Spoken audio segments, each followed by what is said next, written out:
முக்கிய செய்தி: தையூரில் இளைஞர் வெட்டி கொல்லப்பட்டது ஆணவ கொலை என்று விசிக தலைவர் திருமாவளவன் குற்றம் சுமத்தியுள்ளார். இளைஞர் கொலை வழக்கில் தொடர்புடைய அனைவரையும் கைது செய்ய வேண்டும் என்றும் திருமாவளவன் கூறியிருக்கிறார். சென்னை அடுத்த தையூரில் இளைஞர் வெட்டி கொல்லப்பட்டது ஆணவ கொலை என்று விடுதலை சிறுத்தைகள் கட்சித் தலைவர் திருமாவளவன் குற்றம் சாட்டியுள்ளார். தாவேகா அரசுக்கு எந்த விதத்திலும் நெருக்கடி கொடுக்காதீர்கள் என்று மார்க்சிஸ்ட் கம்யூனிஸ்ட் கட்சிக்கு திருமாவளவன் வேண்டுகோள் விடுத்திருக்கிறார்.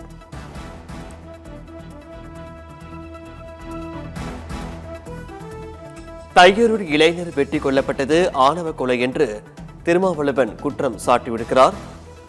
கொலை வழக்கில் அனைவரையும் கைது செய்ய வேண்டும் என்றும் அவர் தெரிவித்திருக்கிறார். இளைஞர் கொலை வழக்கில் தொடர்புடைய அனைவரையும் கைது செய்ய வேண்டும் என்றும் விசிக தலைவர் திருமாவளவன் கூறியிருக்கிறார்.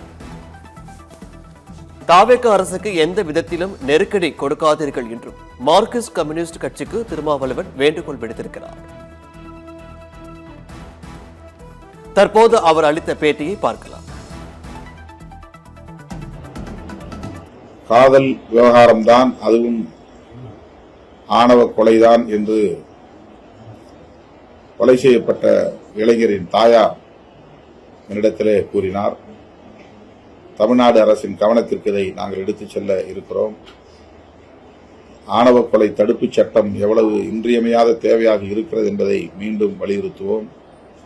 2 நாட்களுக்கு முன்பு முதலமைச்சர் அவர்களை சந்தித்த போது ஆணவ கொலை தடுப்புச் சட்டத்தை கொண்டு வருவதற்கான முயற்சிகளை மேற்கொள்ள வேண்டும் என்கிற வேண்டுகோளையும் வைத்தோம். அந்த இளைஞரின் படுகொலை வன்மையான கண்டனத்திற்குரியது. அதில் தொடர்புடைய யாராக இருந்தாலும் அதில் சம்பந்தப்பட்ட ஒருவர் தாவேகா கட்சியை சார்ந்தவர் என்ற கருத்தும் உள்ளது. ஆகவே யாராக இருந்தாலும் அவர்கள் மீது உரிய நடவடிக்கை, கடும் நடவடிக்கை எடுக்க வேண்டும் என்று வலியுறுத்துகிறேன்.